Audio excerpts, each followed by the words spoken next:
नमस्कार दोस्तों, अग्निपुराण में आपका बहुत बहुत स्वागत है। आज हम अग्निपुराण के अध्याय 33 को शुरू करते हैं।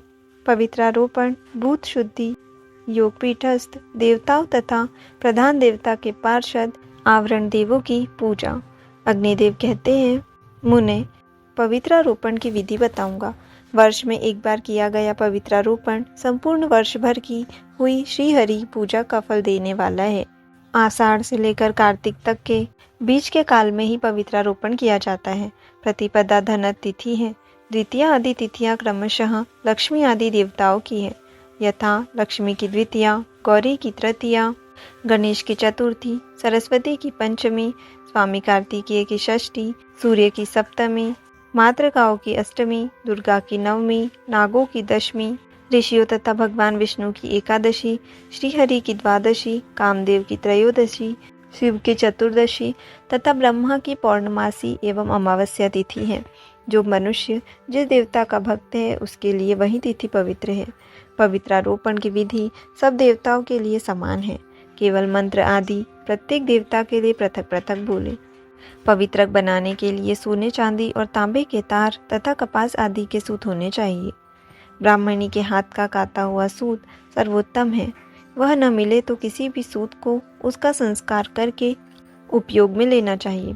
सूत को तिगुना करके उसे पुनः तिगुना करे और उसी से अर्थात 9 तंतुओं द्वारा पवित्रक बनाए। 108 से लेकर अधिक तंतुओं द्वारा निर्मित पवित्रक उत्तम आदि की श्रेणी में गिना जाता है। इष्ट देवता से इस प्रकार प्रार्थना करे, प्रभु क्रियालोप जनित दोष को दूर करने के लिए आपने जो साधन बताया है देव, वही मैं कर रहा हूँ। जहाँ जैसा पवित्रक आवश्यक है वहाँ के लिए वैसा ही पवित्रक अर्पित होगा। नाथ, आपकी कृपा से इस कार्य में कोई विघ्न बाधा न आवे। अविनाशी परमेश्वर, आपकी जय हो। इस प्रकार प्रार्थना करके मनुष्य पहले इष्टदेव के मंडल के लिए गायत्री मंत्र से पवित्रक बांधे। इष्टदेव नारायण के लिए गायत्री मंत्र इस प्रकार है, ओम नमो नारायणाय विद्महे वासुदेवाय धीमहि तन्नो विष्णु प्रचोदयात्। इष्ट देवता के नाम के अनुरूप यह गायत्री है। देव प्रतिमाओं पर अर्पित करने के लिए अनेक प्रकार का पवित्रक होता है। एक तो विग्रह की नाभि तक पहुँचता है, दूसरा जांघों तक और तीसरा घुटनों तक पहुँचता है। एक चौथा प्रकार भी है जो पैरों तक लटकता है। यह पैरों तक लटकने वाला पवित्रक वनमाला कहा जाता है। वह 1008 तंतुओं से तैयार किया जाता है। साधारण माला अपनी शक्ति के अनुसार बनाई जाती है, अथवा वह 16 अंगुल से दुगनी बड़ी होनी चाहिए। कर्णिका, केसर और दल आदि से युक्त जो यंत्र या चक्र आदि मंडल हैं, उस मंडल को जो नीचे से ऊपर तक ढक ले, ऐसा पवित्रक उसके ऊपर चढ़ाना चाहिए। एक चक्र और एकाब्ज आदि मंडल में उस मंडल का मान जितने अंगुल का है उतने अंगुल मान वाला पवित्रक अर्पित करना चाहिए। आचार्यों के लिए, पिता माता आदि के लिए तथा पुस्तक पर चढ़ाने के लिए जो पवित्रक बनावे वह नाभि तक ही लंबा होना चाहिए। उसमें 12 गांठें लगी हो तथा उस पवित्रक पर गंध लगाया गया हो। ब्राह्मण वनमाला में 2-2 अंगुल की दूरी पर क्रमशः 108 गांठें रहनी चाहिए, अथवा कनिष्ठ, मध्यम तथा उत्तम पवित्रक में क्रमशः 12, 24 तथा 36 गांठें रखनी चाहिए।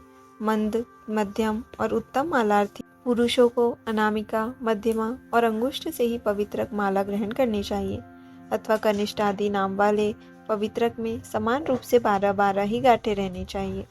सूर्य, कलश तथा अग्नि आदि के लिए भी यथासंभव विष्णु भगवान के तुल्य ही पवित्रक अर्पित करना उत्तम माना गया है। पीठ के लिए पीठ की लंबाई के अनुसार तथा कुंड के लिए भी मेखला पर्यंत लंबा पवित्रक होना चाहिए।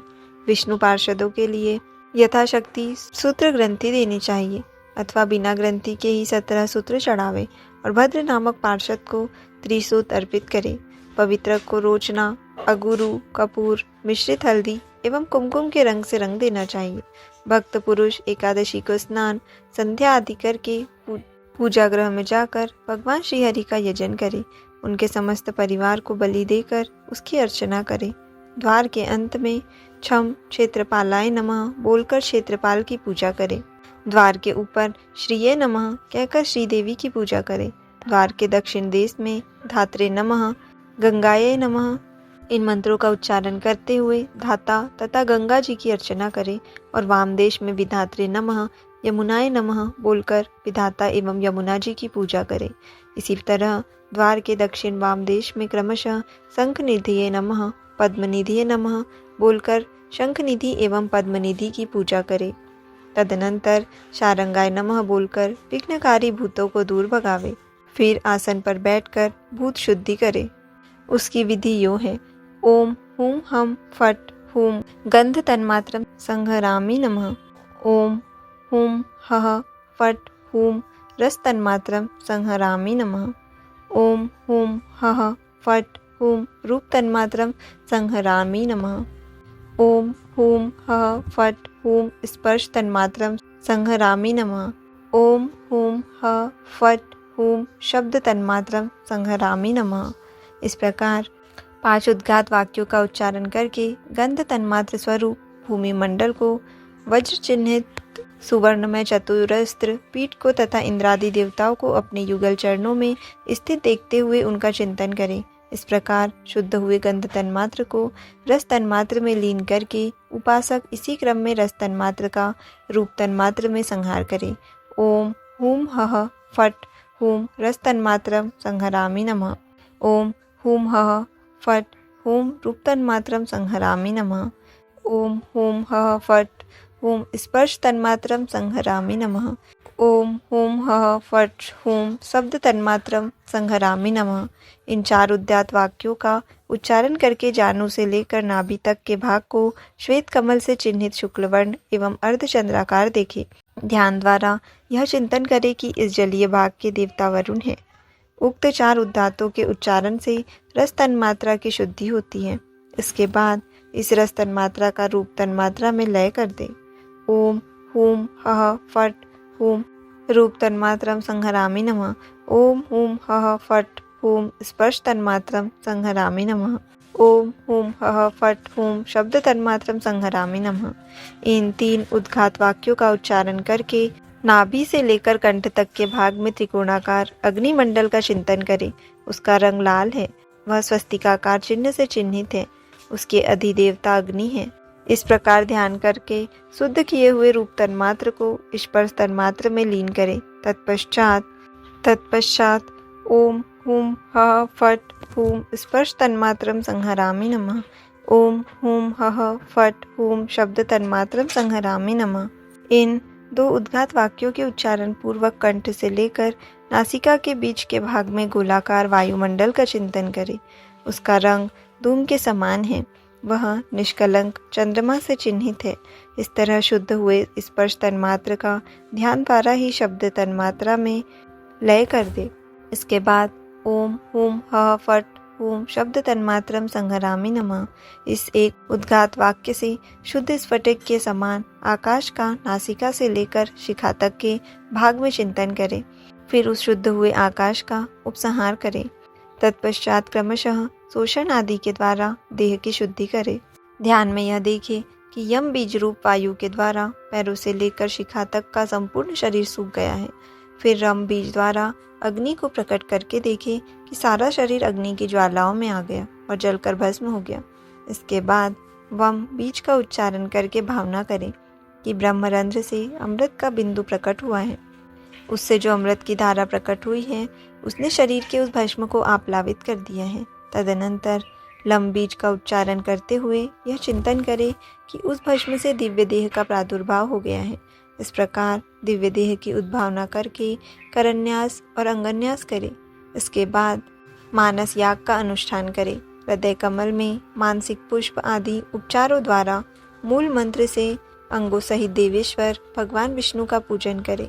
वे भगवान भोग और मोक्ष देने वाले हैं। भगवान से मानसिक पूजा स्वीकार करने के लिए इस प्रकार प्रार्थना करनी चाहिए। देवेश्वर केशव, आपका स्वागत है। मेरे निकट पधारिए और यथार्थ रूप से भावना द्वारा प्रस्तुत इस मानसिक पूजा को ग्रहण कीजिए। योगपीठ को धारण करने वाली आधार शक्ति कूर्म अनंत तथा पृथ्वी का पीठ के मध्य भाग में पूजन करना चाहिए। तदनंतर अग्निकोण आदि 4 कोणों में क्रमशः धर्म, ज्ञान, वैराग्य तथा ऐश्वर्य का पूजन करें। पूर्व आदि मुख्य दिशाओं में अधर्म, अज्ञान, अवैराग्य तथा अनैश्चर्य की अर्चना करें। पीठ के मध्य भाग में सत्वादि गुणों का, कमल का, माया और अविद्या नामक तत्व का, काल तत्व का, सूर्यादि मंडल का तथा पक्षीराज गरुड़ का पूजन करें। पीठ के वायव्य कोण से ईशान कोण तक गुरु पंक्ति की पूजा करें। गण, सरस्वती, नारद, नलकुबर, गुरु, गुरु पादुका, परम गुरु और उनकी पादुका की पूजा ही गुरु पंक्ति की पूजा है। पूर्व सिद्ध और प्रसिद्ध शक्तियों की केसरों में पूजा करनी चाहिए। पूर्व सिद्ध शक्तियाँ ये हैं: लक्ष्मी, सरस्वती, प्रीति, कीर्ति, शांति, कांति, पुष्टि तथा तुष्टि। इनकी क्रमशः पूर्व आदि दिशाओं में पूजा की जानी चाहिए। इसी तरह इंद्र आदि 10 दिक्पालों का भी उनकी दिशाओं में पूजन आवश्यक है। इन सब के बीच में श्रीहरि विराजमान है। प्रसिद्ध शक्तियाँ धृति, श्री, रति तथा कांति आदि है। मूल मंत्र से भगवान अच्युत की स्थापना की जाती है। पूजा के प्रारंभ में भगवान से यो प्रार्थना करें: हे भगवान, आप मेरे सम्मुख हो, पूर्व दिशा में मेरे समीप स्थित हो। इस तरह प्रार्थना करके स्थापना के पश्चात अर्घ्य, पाद्य आदि निवेदन कर गंध आदि उपचारों द्वारा मूल मंत्र से भगवान अच्युत की अर्चना करें। ओम भीषय भीषय हृदयाय नमः। ओम त्रासय त्रासय शीर्षे नमः। ओम मर्दय मर्दय शिखाय नमः। ओम रक्ष रक्ष नेत्रत्रयाय नमः। ओम प्रध्वंसय प्रध्वंसय कवचाय नमः। ओम हुम फट अस्त्राय नमः। इस प्रकार अग्निकोण आदि दिशाओं में क्रम से मूल बीज द्वारा अंगों का पूजन करें। पूर्व, दक्षिण, पश्चिम और उत्तर दिशा में मूर्त्यात्मक आवरण की अर्चना करें। वासुदेव, संकर्षण, प्रद्युम्न और अनिरुद्ध ये 4 मूर्तियां हैं। अग्निकोण आदि कोणों में क्रमशः श्री, रति, धृति और कांति की पूजा करें। ये भी श्रीहरि की मूर्तियां हैं। अग्नि आदि कोणों में क्रमशः शंख, चक्र, गदा और पद्म की परिचर्या करें। पूर्वादि दिशाओं में शांग, मुशल, खड्ग तथा वनमाला की अर्चना करें। उसके बाह्य भाग में पूर्वादि दिशाओं में क्रमशः इंद्र, अग्नि, यम, निऋति, वरुण, वायु, कुबेर तथा ईशान की पूजा करके नैऋत्य और पश्चिम के बीच में अनंत की तथा पूर्व और ईशान के बीच में ब्रह्मा जी की अर्चना करें। इनके बाह्य भाग में वज्र आदि अस्त्रमय आवरणों का पूजन करें। इनके भी बाह्य भाग में दिक्पालों के वाहन रूप आवरण पूजनीय होते हैं। पूर्वादि के क्रम से ऐरावत, छाग, भैंसा, वानर, मत्स्य, मृग, शश, वृषभ, कूर्म और हंस इनकी पूजा करनी चाहिए। इनके भी बाह्य भाग में प्रश्निगर्भ और कुमुद आदि द्वारपालों की पूजा की विधि कही गई है। पूर्व से लेकर उत्तर तक प्रत्येक द्वार पर 2-2 द्वारपालों की पूजा आवश्यक है। तदनंतर श्रीहरि को नमस्कार करके बाह्य भाग में बलि अर्पण करें। ओम विष्णु पार्षदेभ्यो नमः बोलकर बलि पीठ पर उनके लिए बलि समर्पित करें। ईशान कोण में ओम विश्वाय विश्वक्सेनात्मने नमः इस मंत्र से विश्वक्सेन की अर्चना करें। उसके बाद भगवान के दाहिने हाथ में रक्षा सूत्र बांधे। उस समय भगवान से इस प्रकार कहें: जो एक वर्ष तक निरंतर की हुई आपकी पूजा के संपूर्ण फल की प्राप्ति में हेतु है, वह पवित्रारोहण कर्म होने वाला है। उसके लिए यह कौतुक धारण कीजिए। ओम नमः। इसके बाद भगवान के समीप उपवास आदि का नियम ग्रहण करें और इस प्रकार कहे: मैं उपवास के साथ नियम पूर्वक रहकर इष्ट देव को संतुष्ट करूंगा। देवेश्वर, आज से लेकर जब तक वैशेषिक का दिन न आ जाए तब तक काम, क्रोध आदि सारे दोष मेरे पास किसी तरह भी न फटकने पावे। व्रती यजमान यदि उपवास करने में असमर्थ हो तो नक्त व्रत किया करे। हवन करके भगवान की स्तुति के बाद उनका विसर्जन करे। भगवान का नित्य पूजन लक्ष्मी की प्राप्ति कराने वाला है।